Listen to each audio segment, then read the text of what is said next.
ფული არ მიყვარს ნაღდა. და შემოთავაზება ყოფილა? მილიონი. იმდენი ყოფილა, რომ ну, ჩემთვის, ეხლა რამდენიმე მილიონი ვიღაცისთვის შეიძლება არაფერს არ ნიშნავს, მაგრამ ეხლა ჩემთვის ძალიან ბევრი ფული იყო და არის, მაგრამ არა. შანსი არა, როგორ არა იყო.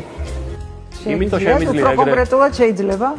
კი, აი მაგალითად რო შევედით, ერთ-ერთი რთული გადაწყვეტილება ცხოვრებაში რაც მივიღე, იყო რომ პარლამენტში შევედით და მე და ჩემი მეგობარი ლევანი და იოსელიანი რო შევედით, მაშინ რა თქმა უნდა ფული შემოგთავაზეს. შესვლის მერე, შესვლამდე არა.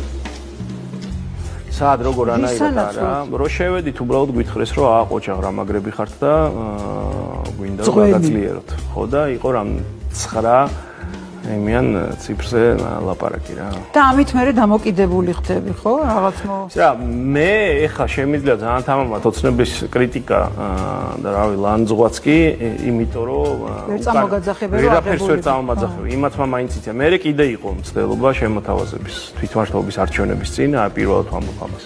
ასევე იყო რომ გვინდა გაგაძლიეროთ და იყო ასევე მილიონებზე ლაპარაკი და ჩემთან არ ყოფილა, მე ამას ვერ გამიბედავდნენ ნამდვილად, იმიტომ რომ ეგეც რაღაცები მეზიზღება.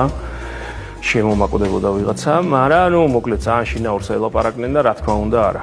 რა თქმა უნდა არა და იმიტომ არ ეხა იქ სადაც ვარ და იმიტომ შემიძლია თამამად იმაზე ლაპარაკე, რაც ვლაპარაკობ. რომ ესენი არა სულ გაყიდული ხალხი თორე. ფული რო ამოვა რა თქმა უნდა